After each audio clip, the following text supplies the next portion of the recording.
LSU quarterback Garrett Nussmeier talk about keys for success for Nuss against Alabama's defense. We'll talk about Nuss, talk about the Bama defense a little bit. Then in 2-3 minutes, we'll look at some film of Nussmeier, 5 or 6 clips, demonstrating the type of throws, the type of plays he's going to have to make in order to beat Alabama. So before we talk about Nuss's keys, I got 4 main keys for Nuss. Let's talk about Bama's defense real quick, just a quick 30, 60-second overview over what they've done so far this season. So first few games, they were lights out, right? Against the G5 opponents, Wisconsin, they gave up like 16 points the first 3 games combined or something like that, low 20s. And then the competition gets a little better. Georgia scores 34 on them. They get surprised by Vanderbilt. South Carolina makes it a close game. So kind of middle of the pack, they had some struggles. Then they played much better against Tennessee despite losing. Then against Mizzou, they had a shutout, even though Mizzou, Brady Cook played at the beginning of the game, and they had Drew Pine come in, who is not great, right? So this by far will be the best offense that I think Bama is going to face the entire season. So what are they going to try to do against Nuss? Well, they're probably going to try to mimic what A&M's defense did in the second half against Nussmeier. And LSU, of course, knows that. They're preparing for that. Nuss is trying to grow from that.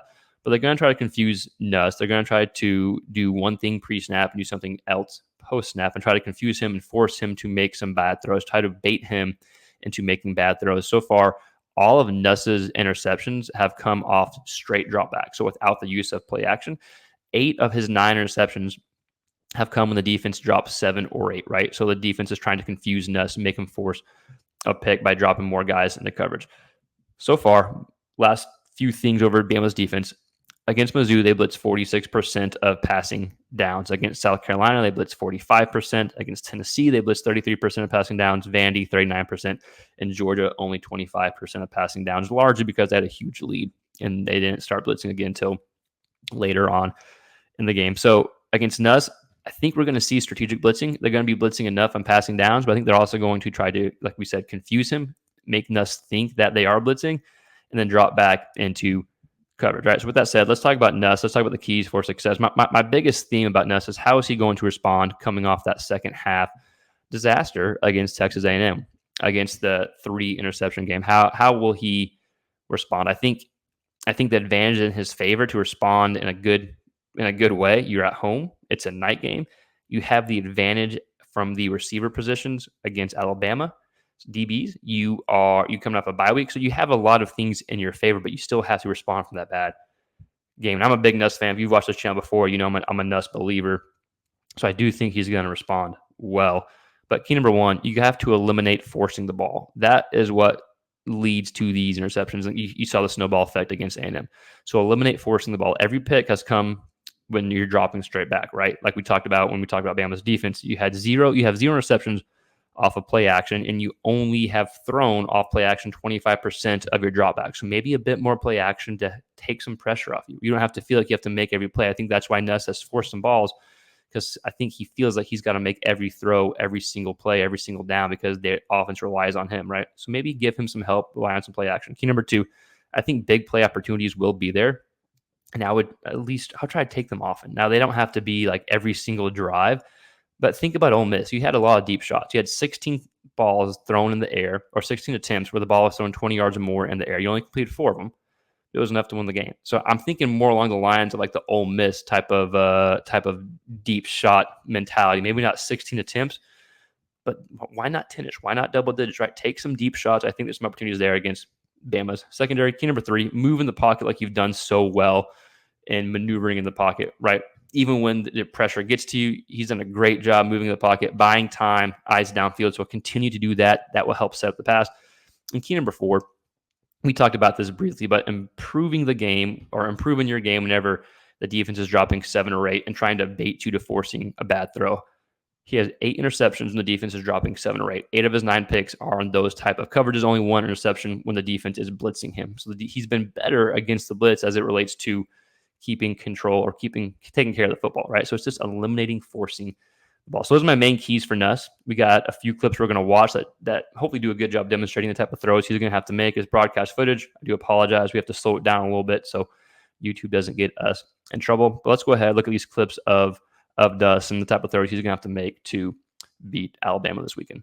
So let's watch some clips of Nuss. And I know LSU fans don't want to see this. Let's go ahead and show it anyways. These are the type of plays you're going to have to eliminate to beat Alabama, right? Like these type of interceptions, these type of balls that are being forced. Like we talked about, every interception has come without using play action, and 8 of the 9 interceptions have come when the defense drops 7 or 8. So we're going to see the defense only brings 4, so they'll drop in 7 here. Nuss does scramble. His eyes get downfield, and he tries to force it. Like you're better here throwing the ball away, punting it, and seeing what A&M's offense can do, to drive the length of the field.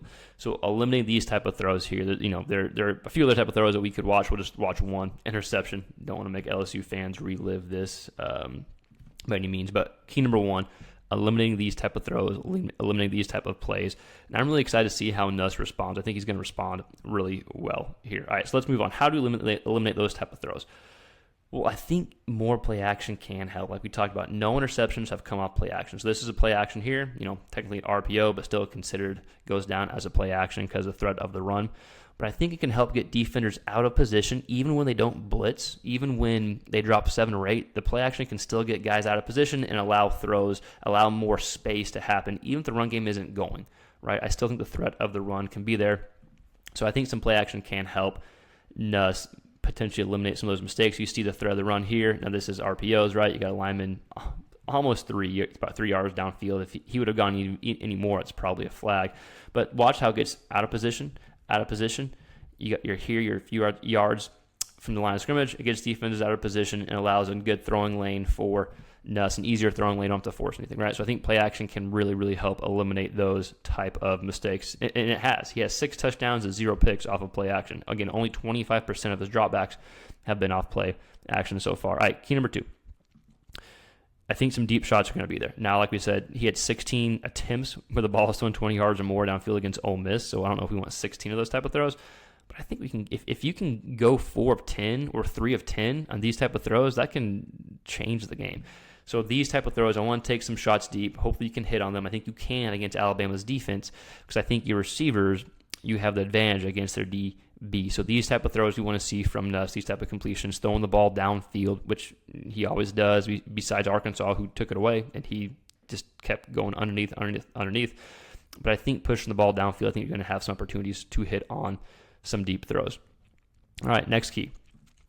And this is key number 3, maneuvering in the pocket, right? Something that Nuss has done really well. Even like Ole Miss got pressure on Nuss, even though they had 0 sacks. A lot of the 0 sacks were due to Nuss moving the pocket like here, stepping up, moving this way a little bit, and throwing a really nice throw to Lacey. This is one of my favorite throws from Nuss probably all season because kind of falling back. It's a tougher throw than it looks like. It's decent coverage. He fits it in the hole right here, hits Lacey right in stride for a first down, right? So these type of throws I think you're going to have to do, again, against Alabama because if Alabama does get some pressure, Nuss is able to avoid it just by his good pocket awareness and his feel in the pocket. So these type of throws I think we're going to have to see, continuing to see from Nuss. And he's been great at these all season. Ole Miss, Arkansas. I mean, every game he's played, he's done really well at avoiding pressure, maneuvering in the pocket, great pocket awareness. All right, next key we're going to watch. This is a throw. It's a 4th and 7, big time throw. This is Ole Miss looking like they're going to potentially bring 4+, right? We got some guys creep in. Oops, move this back here. I apologize. So we got some guys creeping. They only bring 3. They drop 8. We talked about out of Nuss's 9 interceptions, 8 have been when the defense is dropping 7 or 8 and not blitzing, right? So let's move this back in. Oops, sorry. Okay, that's a little bit better.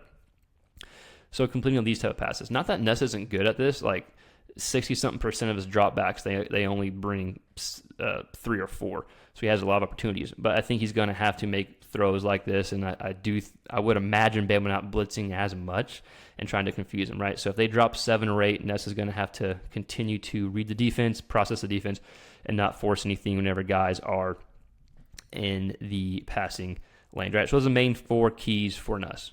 Key number 4, with the one we just talked about, completing balls whenever the defenders are dropping 7 or 8 guys, maneuvering in the pocket. Key number 3, we talked about. Key number 2, taking some deep shots. We'll go to here. Where's that deep shot? And then the first key, eliminating turnovers, using some play action or other creative ways to take some pressure off of Nuss. So LSU fans, I want to hear from you. What do you think the keys are? What do you want to see from Nuss? Let us know your thoughts in the comments below. We watch a lot of Nuss. We're big fans of Nuss. I do think he's going to respond well, like we talked about. So let us know what you think the keys are to beat Bama, how you think he's going to respond and bounce back from that bad second half against Texas A&M. And as always, if you're an SEC quarterback fan or an LSU fan, please consider subscribing. We do a lot of SEC quarterback content, a lot of Nussmeier content. So please subscribe, like the video, share. It helps us grow. Keep following us along. We'll see you next time. Peace.